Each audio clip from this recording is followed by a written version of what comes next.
जैसा कि हमने लास्ट क्लास में मोनेरा जगत पढ़ा, अब हम प्रोटिस्टा जगत का अध्ययन करते हैं। प्रोटिस्टा जगत की अगर हम बात करें कि जगत प्रोटिस्टा में सभी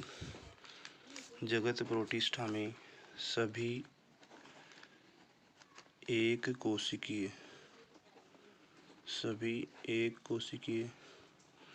यूकैरियोटिक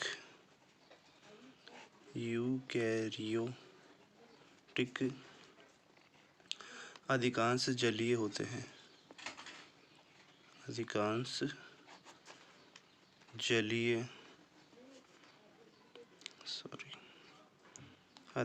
जलीय होते हैं। इनके कुछ मुख्य लक्षण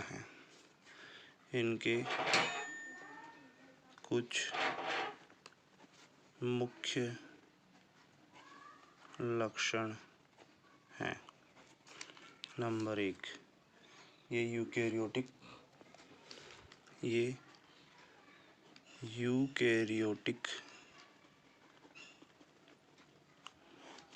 एक कोशिकीय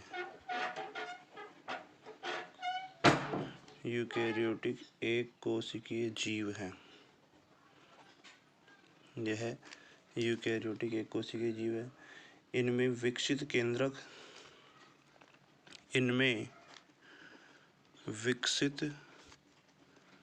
केंद्रक तथा लगभग दोहरी झिल्ली युक्त कोशिकांग पाए जाते हैं।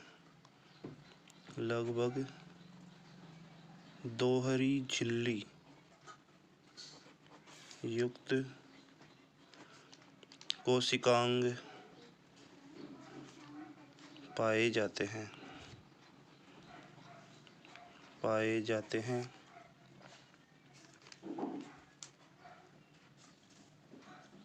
इनमें अलैंगिक तथा लैंगिक दोनों विधियों के द्वारा जनन होता है।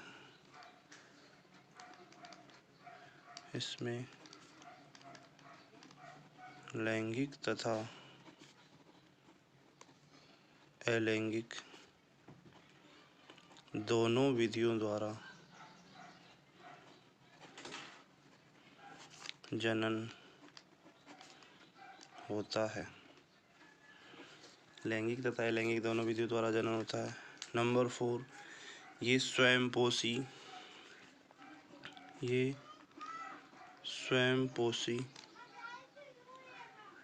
उदाहरण के लिए फाइटोप्लैंक्टन,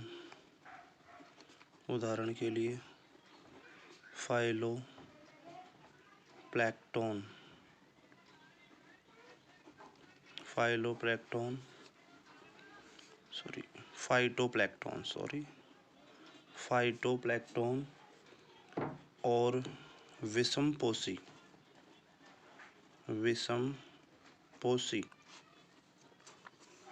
उदाहरण के लिए जूप्लैंक्टन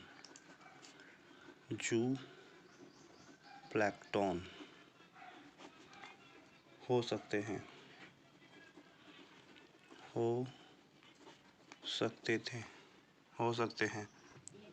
अगर हम बात करें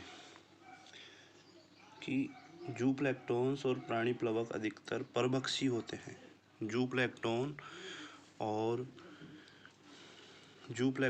और प्राणी प्लवक अधिकतर परभक्षी प्रीडेटर्स होते हैं।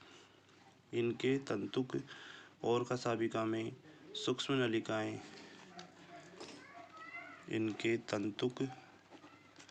एवं कशाभिका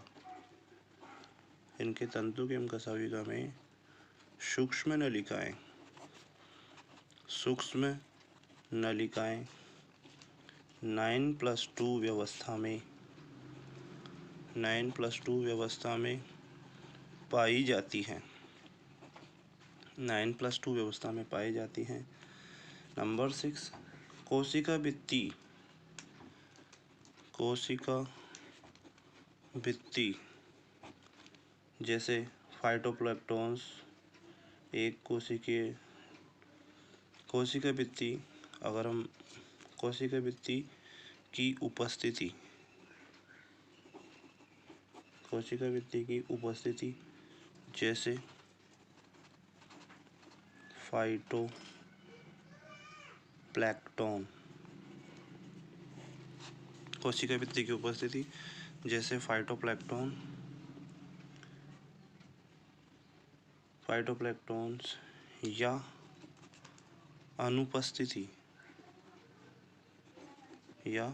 अनुपस्थिति जैसे प्रोटोजोआ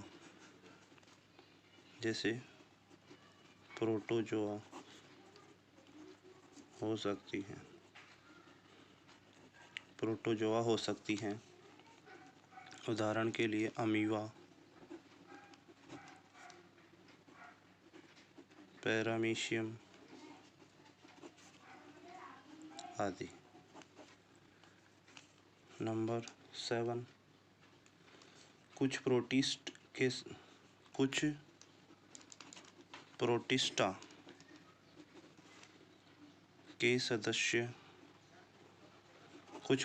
के सदस्य परजीवी होते हैं, यानी भोजन के लिए दूसरों पर निर्भर रहते हैं, जबकि कुछ सहजीवी रूप से आहार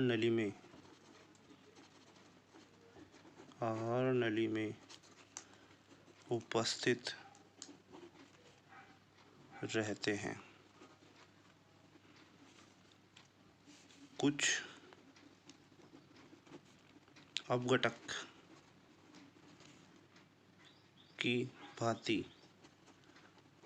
यानी डिकम्पोजर्स की भांति रहते हैं, जो कि एनवायरनमेंट में डिकम्पोजर्स का कार्य करते हैं। प्रोटिस्टा की अगर हम बात करें तो इसमें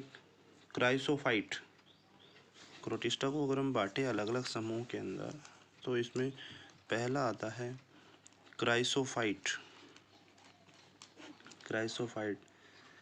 क्राइसोफाइट्स के बारे में। इसे समूह के अंतर्गत डायटम्स एवं सुनहरे शैवाल, इस समूह के अंतर्गत डायटम तथा सुनहरे शैवाल, जिन्हें हम डेस्मिड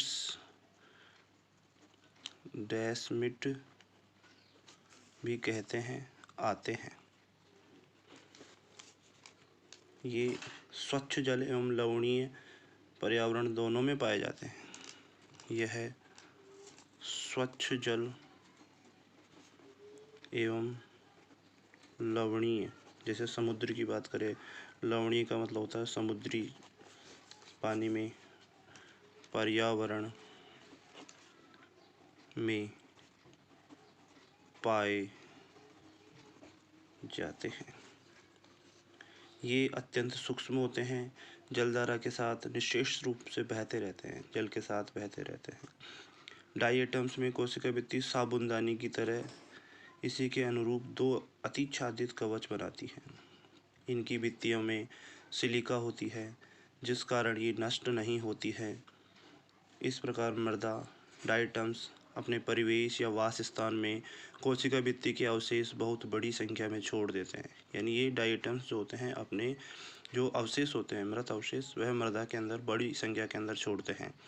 करोड़ों वर्षों में जमा हुए इस अवशेष को डाईएटमी मृदा, क्या कहेंगे इसको, डाईएटमी मृदा के नाम से भी जाना जाता है। इसको डाईएटमी मृदा के नाम से भी जाना जाता है।